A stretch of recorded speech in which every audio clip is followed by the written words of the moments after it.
giving tradies and contractors around the globe the tools to run a modern business. You're listening to Toolbox Talks from the Site Shed.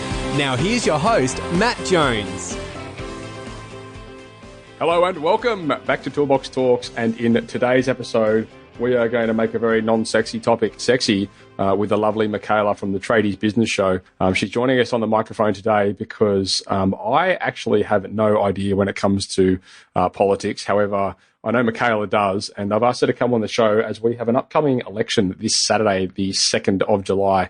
In Australia. It's a federal election, and I've just asked her to come on the show to shed a bit of light on, I suppose, a bit of an overview as to what the election is, and maybe a little bit about some of the policies that are being put forward and how they may affect small business. So, Michaela, thank you very much for joining me on the show again. What do you mean politics isn't sexy? Yeah, no, you're right. It's pretty hot. Yeah, I mean, this is the greatest day every 3 years in the federal election. Like, how can you not be excited? Okay, you know, I've already bagged the TV all day. My husband's going out and saying, don't even talk to me. It's like the footy grand final. They don't even talk to me. For a political nerd like me, this is the grand final, the Super Bowl every 3 years. Good Lord. So I just, you know, when you have sometimes when you have friends and you just think, oh, good grief, what the hell is going through their head? This is one of those moments. Anyway. Oh, yeah, for sure. Whatever does it for you. Yeah. I'm sure Woz is on my side here. Well, you know, I was really excited this year because we actually have a US election, which I watch just as badly, and an Australian election. So this is like a double whammy year. Good grief. It doesn't come around very often. It's like Nirvana. It is, yes. And yeah, Sky has its own election channel even, so that's just on in my office all day. And I suppose the cream on top of the cake would have been the England leaving the Euro. Oh, how good was the weekend? I got to watch that on CNN all weekend. I know, it's really sad. I know. I just can't help. And then Saturday night, I actually went and to a people's forum where they asked the candidates a question, and Bill Shorten was in town. So I was like, oh, my God, I get to actually go into the audience and ask some questions. Except they didn't pick me. Oh, you didn't get to ask one? Oh. No, I was, really disappointed. But, hey, that's how I spent my Saturday night. I was all excited. No, joke's on him. I'm sure he's a huge listener of your show anyway. Of course. All right. Well, look, thank you for coming on the show. As I have alluded to, I'm not very, I don't know a lot about politics, and I suppose there are a lot of listeners out there that probably don't as well. I don't know why. Maybe coming from a trade background, I just got so disillusioned with the whole, people saying they're going to do something and not doing it, that I just sort of I decided to switch off after a certain point. But I know it's important, and I know that you are very well educated in this area. So, I suppose if you don't mind, I'd like to pick your brain a bit on, on this upcoming election, and maybe for some of our overseas listeners. Obviously, we've got a lot of people in the States that listen to this podcast, and maybe you can help us shed a bit of light on some comparisons between our political parties and theirs. Yeah, sure. I'd love to. Like, have we got all day to record on this stuff? I'm hoping. No, so get to it. And I mean, it is really sad for me that someone loves the process, and I'm not politically aligned either side. I just love the process and the strategy, which is probably even more nerdy. So, what I get really disheartened is I hear so many people saying, oh, I just don't care anymore. They're all liars and things like that. And yeah, they have done that to themselves. But it's so important we have a say. And I'm, very much have a say, and it doesn't matter who you're going to have a say for, but have a genuine reason of why you're doing that. It could be a donkey vote or whatever, but at least don't whinge if you have had a say. This is one thing that I've battled with over the years. Like you're saying, go and have a say, even if it's a donkey vote. Now, I've always kind of had the opinion that I've never really known enough about politics to, if I go forth and I do vote, which I do all the time, in case anyone's listening, I always struggle with going forward and putting in a donkey vote on the fact that I don't understand what I'm actually voting for. How do you tackle that? I mean, this is one of the reasons I suppose I wanted to have you on the show, so maybe you can shed a bit of light on, who I may want to be voting for. What's the point in going through and putting in a vote that you don't really know what it's counting towards? Yeah, what surprise, and for our overseas listeners, in Australia, it's actually compulsory to vote. So you need to vote or it's a $100 fine. So a lot of people, hate that they have to do it. So when they do it, they just, don't do it correctly so that the vote's not actually counted. And I recently was on a polling booth on a local election day, and I was shocked at how many people were coming to vote that had no idea walking what they were voting for. Mm-hmm. And I was like, wow, this is so interesting. You know, at least half the people walking in there don't know what they're doing. They're just doing it because they know they have to. Yep. And, you know, I think that, you know, I kind of take it and think, well, I go and look at what they're standing for, but I listen and read to it anyway. So for people that aren't interested, I think it's our politicians' job to be able to communicate to them, you know, better, so that they're understanding what the policies are, and perhaps try and use mediums and things like that they're hanging on now, you know. Yeah.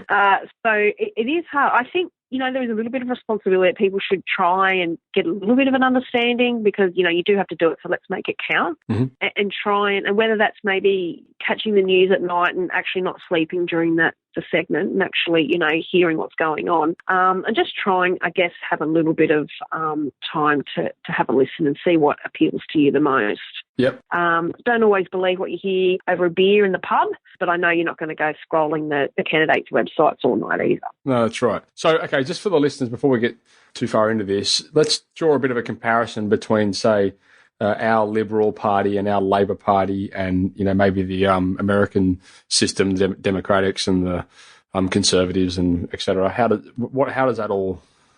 How does that line up? Yeah, so look, there is some similarities. I guess for us, we have two major parties, which is the Liberal Party, which has a coalition with the National Party, so the LNP, and then we have the Labor Party. So the LNP's always sort of been about business and the higher end of town, I guess. That's the and Labor the Labor Liberal? Party. That's the Liberal, yeah. That's the Liberal? Yeah. Yeah. So that's a little bit like Republic in the US. Not exactly, but that's sort of the closest kind of thing. And then Labor's very much the working class. It's come from unions, and it's all about the people and helping out the little guy, I guess is how you would refer to it. So generally speaking, Liberals, you know, more about business, and Labor's more about the working class. And, you know, Labor's often been pretty big in the building construction industry with unions and things like that. Yeah. So again, it's sort of, that's very generalised, but that's kind of how you can differentiate the two.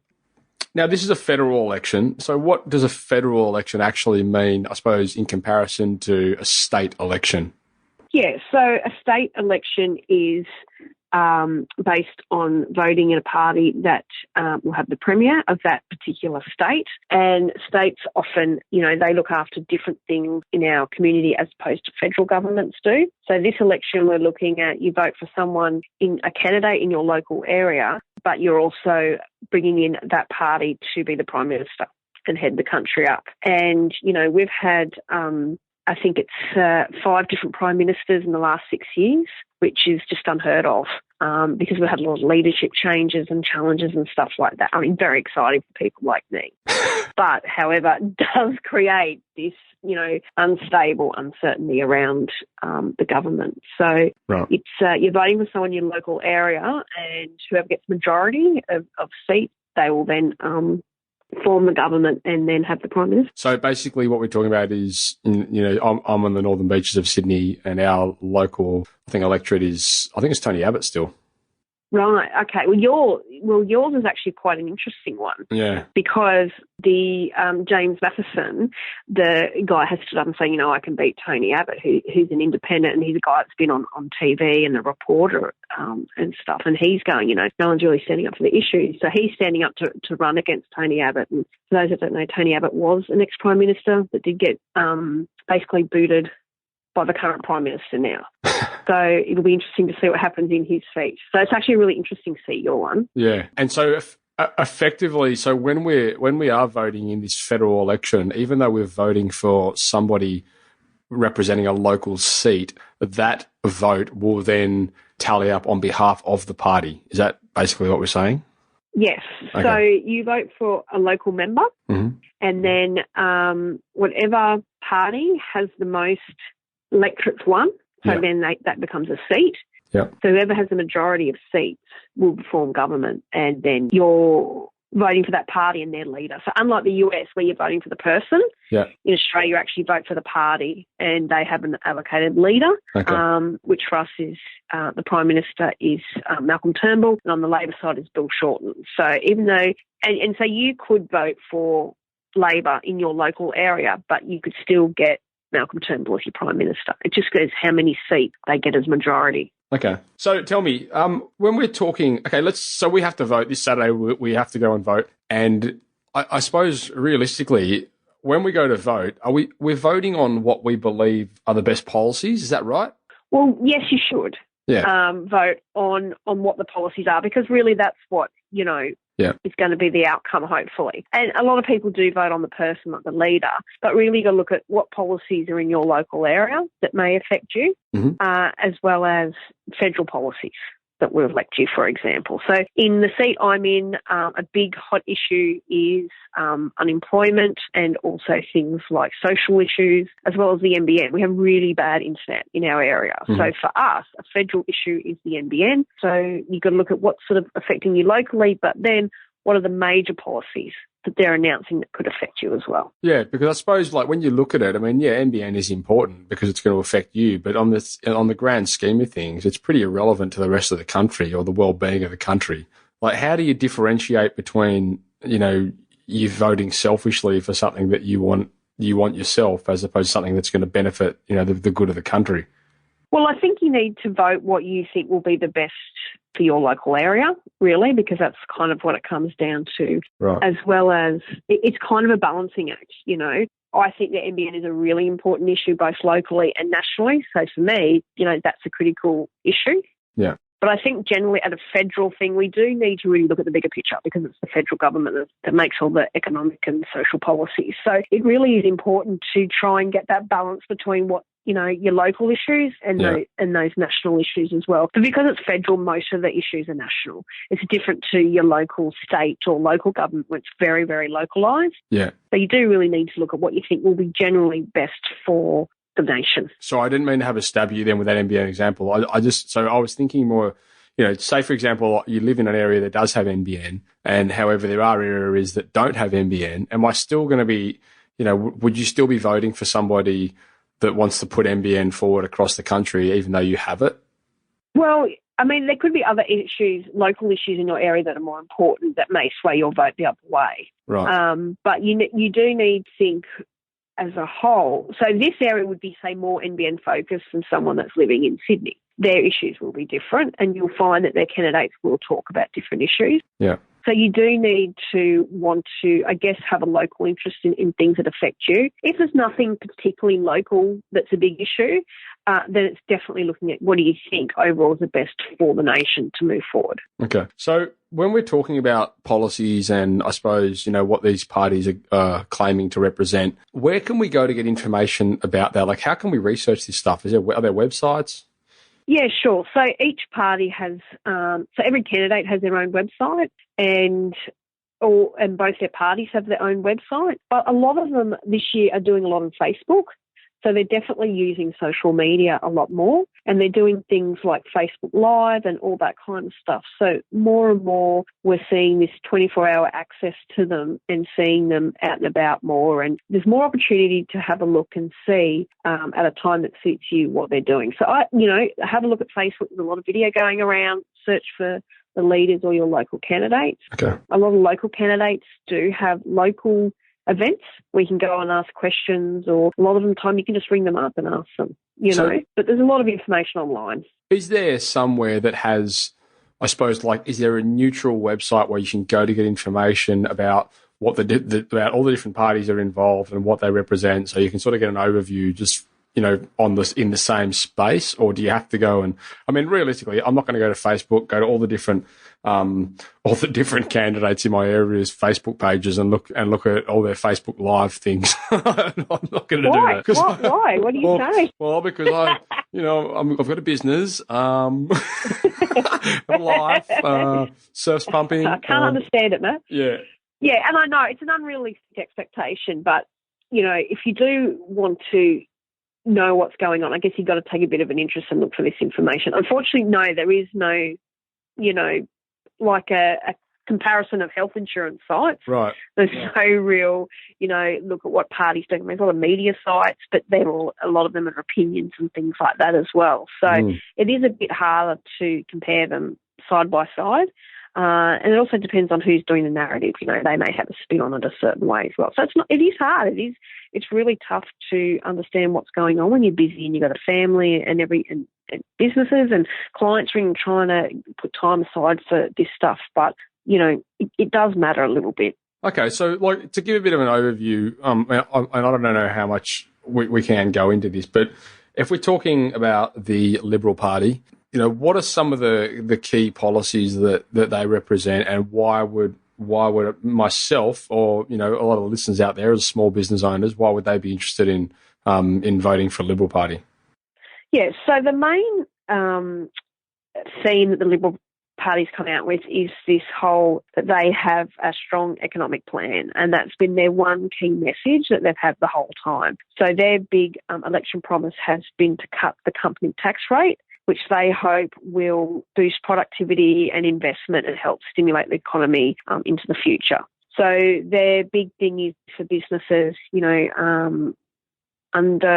goes right up to even the big banks, but the immediate short term will be businesses $2 million revenue and under will start to get company tax rates in the next few years. Okay. So that's kind of been their side of it.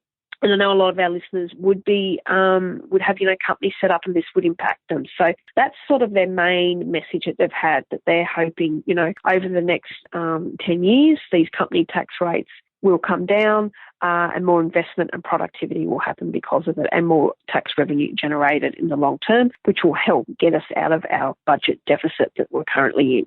Okay, but now on the budget deficit, is the budget deficit a negative thing? Because you read a lot of things online in forums saying that we actually depend on the deficit. Well, it depends which, there's two common theories. The deficit means that, if we don't get it under control, our children and grandchildren will have less and less services because more money is getting taken up in this deficit and paying back interest. So we pay $40 million a day in interest on our current budget deficit. So as Alan Jones says, that's one school every 8 hours that we're paying back in interest. So we do need that budget deficit sometimes there, but ideally we want to be able to have a surplus so that we have reserves so that if there is a recession or we need extra services in a particular area, that there's money in the bank account to pay for it. So obviously, like most people, they don't want to be putting their money into interest repayments, and that's sort of what's currently happening. So the big difference here is both the parties have said in 10 years they'll get their budget back to surplus. Oh, wow. Both have said that, yeah. And surplus means basically break even?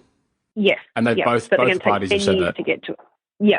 The big difference is that so they're both going to come back to surplus at the same time. The Labor Party is saying we're actually going to go into deficit more in the short term, but we'll get back to surplus in the long term because we need to spend money in health and education, and so we need to spend a bit more to help bring us back to surplus. Okay. Where the Liberal Party is saying, no, we need to rein back spending a little bit and get the deficit down as quick as possible. So they're the two, that's probably the major difference in the two parties this year. So Labor's saying we're going to spend more money in the short term, but we'll meet it at the same time that the other party's going to. And the Liberal Party is using this tax company cut, which will look at $50 billion. It's going to cost them in the next 10 years to do that company tax cut. Wow, okay. So how would that affect the example we used before, say with the NBN, I didn't clarify earlier for the listeners, NBN stands for National Broadband Network, which is basically high-speed internet. Is that right? Yes, and it's a big issue in Australia because we used to be ranked 30th in the world, and then there's a change of government, and now we're at 61st in the world for the fastest internet. Mm-hmm. So that's pretty bad. Okay. So, to be 61st in the world in our internet speed it's a big issue because we're such a big rural land. We really need good internet to be able to move forward. I tell you, I think that this connectivity in general in Australia is so substandard. I mean, I don't know about yourself, but my cellular phone network is with Telstra, and they claim to have 96% coverage of Australia or something. But I tell you, I've been to that 4% over and over again, and it's a big 4%. I mean, you can go in the next suburb next to me in Kirkhill, and there's a 4% there as well. So I mean, it's crazy. Yeah, and look, I know I live 10 minutes out of town, and for 2 minutes of that 10 minutes, I don't have any reception. Right, on your phone? Yep. So I have a 2-minute black spot. So, and you know what? My internet's so bad at night that I can't basically do any online meetings or watch any live streaming at night. After 3 o'clock in the afternoon, wow. I basically have dial-up speed. Good grief. So for me, it's a big issue. Yeah. But that's where I live. Where somewhere, like you said, in Sydney, you know, it's not a bigger issue. Yeah, I mean, I'm still crazy mad about how slow my internet speed is, and it's not so bad in retrospect. Okay, well, that's interesting. Yeah, so on the other side, the Labor Party is coming out and saying, we will give those company tax cuts as well, but we're only going to do it for businesses up to $2 million in revenue. So that's a bit of a difference. That the Liberals are saying they're going to do it for everyone. Labor's going, well, look, we're going to target it to small people, small business, and not your big multinational companies. So that's one difference. Yep. Labor's also saying that they've got some policies out where they're going to put more apprentices and try and address the skills shortage in the trade industry. Mm-hmm. So they're saying for things like federally funded projects that they're going to look at having, you know, a apprentice. 1 in every 10 has to be an apprentice on a job site. Yeah, so they're looking at providing more funding to TAFEs for skilled training rather than private colleges and things like that. Okay. And yeah, so there is a little bit of difference when it comes to maybe some issues that affect our listeners more than others. They really are trying to address some of these skill shortages that we're having and try and focus on apprenticeships and trade colleges as well. And I mean, this is a big issue, isn't it? I mean, when we're talking about the amount of money funding that's been pulled out of apprenticeships and training has been pretty substantial over the years. I mean, to be honest, now that you say that, I'm kind of torn between the two. I mean, yeah, obviously, as a business owner, the idea of paying less tax is pretty appealing. However, when I'm looking at the foresight for the country, we need skilled labour out there. That's it. And I mean, I know for our industry, it has been really tough. And looking at, you're seeing workers from overseas coming in, which that when they refer to these 457 visa workers. Mm-hmm. And so Labor's trying to crack down on businesses exposing that system. But I think, there has been some issues regarding, particularly around training and these registered training organisations over the last few years and the funding that they get, which is just incredible amount of funding that's coming from the government for these businesses. And Labor, for example, is looking at trying to put that more back into TAFE and government-run programs to address these issues and be a bit more strategic about it. I mean, so many businesses we talk to in this trade industry, one of their biggest things is getting skilled workers, subcontractors and all that kind of stuff. It's such a big issue. So, there is still going to be a tax cut up to $2 million in revenue if that's your business size. But then the other money, instead of giving it to every business, they're investing that money back into things like they're putting more into education and putting more into health and then these skilled training initiatives as well. Because I know, even from when I was doing my apprenticeship, I mean, the course was considerably longer at TAFE. So TAFE is, for the listeners that aren't familiar, is our equivalent of, say, college or technical college in the United States or the UK. That's where you go to do your training to become a certified tradesman. And I know when I was at TAFE studying plumbing, the course was considerably longer than it is now, and that's due to tax cuts. Basically, tax cuts have reduced the length of those courses, which I suppose at the end of the day means that you've got more people that are qualified as tradespeople without the same amount of experience and skill in the marketplace. Yeah, and I mean, there was a lot of investment put into private training organisations over the past few years to help deal with this skills shortage. And there's differing opinions on this, but there's definitely been some easing of qualifications and, getting your certificates and things like that in all sorts of different areas where it was very much, the training organisation is going to get paid if you pass. So it's really just a tick and flick kind of system. And so, there has been these issues around these these workers coming out, and are they technically as skilled as what they used to be when they got trained? And, a lot of people are finding they're not. So putting the focus and money back into TAFE and making better qualified, skilled workforce is going to have greater productivity and returns for the nation long term. That's the economic theory. What's the scenario where, okay, so in Australia, as we've already discussed, we have, the Liberal Party and the Labor Party who are the main contenders. What's the scenario where, you've got, I won't call them outsiders, but parties, like the Greens, who are also, you can also vote for. However, if you do vote for them, then they typically are aligned with another party. Yeah, so this is where it gets really exciting. So if I'm excited. You have, it actually causes a bit of chaos. But if one government doesn't get the majority of seats, then the independents or people that aren't necessarily aligned to a party or the Greens hold the balance of power, and that's what happened a couple of years ago when Julie Gillard got into power. I mean, there were 3 people that decided who was going to lead the government of the day, because they had the deciding balance of power vote. So, which, I mean, is that a ridiculous scenario? Really? Yes, it is, isn't it? I mean, it is, because and what people are doing are, look, we don't want to vote for either party. We're just going to vote for this independent. And so more and more these independents and minor parties like the Greens are actually getting more power. Right. And that's not necessarily a good thing. I think we really need a government that's, whoever comes in, that the population has said, yes, the majority of us think you're going to do a better job and you're right for us right now. So when you have independents, like, 3 and 4 independents, doing deals with both parties to get them into government, I don't think that's often the best interest for the country either. Mm. So, by going to doing the minor votes, and protest votes, as they're called, isn't always the best option. Right. It can actually cause more chaos and more deals being done. And, for example, when the Gillard government came in, the 3 candidates were very much country regional focused independents. Mm-hmm. So more money ended up going to regional areas because of the deals they did to help them get into government. And that can be a good or bad thing. But it was more that, things had to change. They had to do deals with what they said with before the election, changed after the election to get them into government and things like that. So, that's when it gets really interesting. So for stability, we really want either major party to get in with a majority rather than a minority. Right. Yeah, okay. Because, I mean, there's a lot of people out there with that mentality. Well, I don't know who I'm going to vote for, so I'm just going to vote for the Greens. But then I suppose what a lot of them don't realise is if you vote for the Greens, it's a vote for the Labor Party, really, isn't it? That's right, yeah. Yeah, I mean, the Greens and the Labor have in the past sort of joined together because even though their policies are different, they're more aligned than the Greens going with the Liberals. Yeah. So, and usually your independents are swayed either way as well.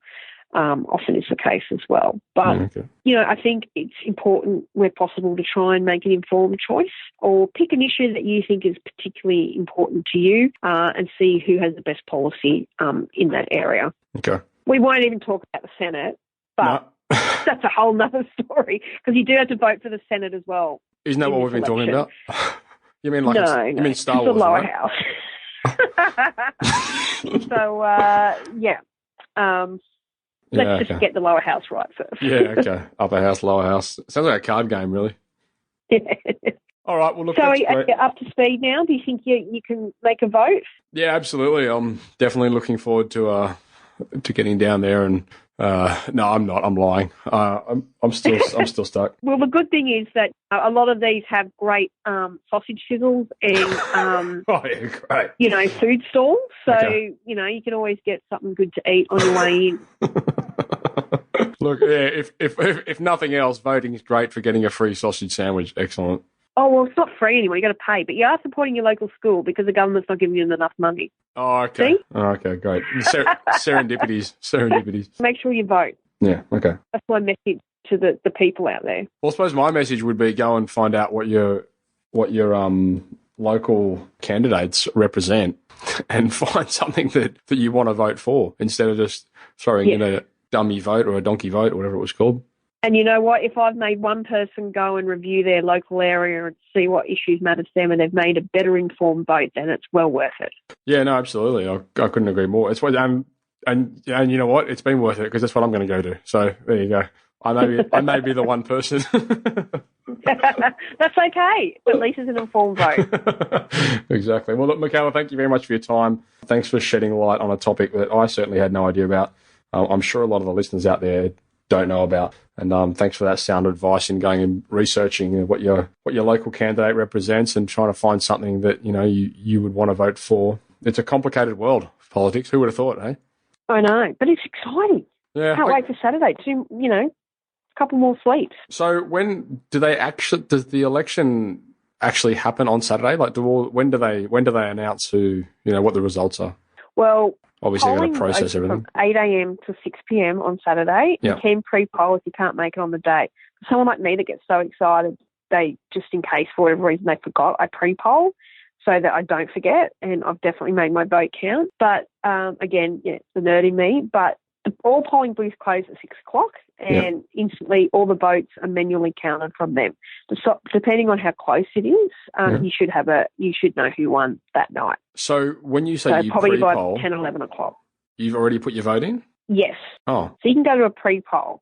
So if you want to avoid the crowds and don't want to do it Saturday, there's a heap of pre-poll locations around your area, and you can go and actually do it before Saturday. That's very good advice. I might go do that today. Yes.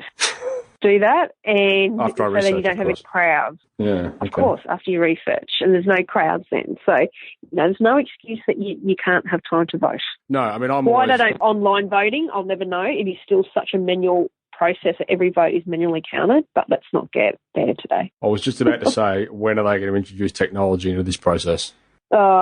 It's I've been a scrutiny and watched them count, and it's ridiculous. It is so slow. But so Saturday night, I reckon between 9 and 10, we should have a result, unless it's pretty close, and then we won't know perhaps for a couple of days. And then that result may be either the current Prime Minister is staying, or there's a new Prime Minister with a new party. That's right. Okay. Yeah. So the polls are kind of 50-50, but because Labor has to make up so many seats, because it lost in the last election, it has to actually get back 21 seats. It's highly likely that the Liberal Party will win. Okay. Is that right? Yes. So even though it's about a 50-50 at the moment, Labor has to win the really tight seats and a lot of them to actually get back their losses from the last election. So it's probably looking more like we will have Malcolm as Prime Minister again. And I suppose one question that I would like to ask you in closing is, can you see this election as a way for Australia to regain its title as the laughing political joke of the world? Look, if Bill Shorten comes in, I think that will be the 6th Prime Minister in 7 years, and that is a joke, really. And you reckon, is it not? Okay, well, I don't know. Is that a game winner? I mean, I don't know. I suppose it won't. I don't know. It may not last for too long, depending on what happens in the United States. So we'll see. Yeah, and is it stability? Is that what people want? Who knows? So get your beers ready and get in for a good Saturday night. Coverage starts from about 6 o'clock. Everyone. All right. Thank you, Michaela. No worries. That's awesome. You've been listening to the Tradies Business Show with Warwick Bidwell and Michaela Clark. Want to get off the tools and into true business ownership? Find out how at tradiesbusinessshow.com.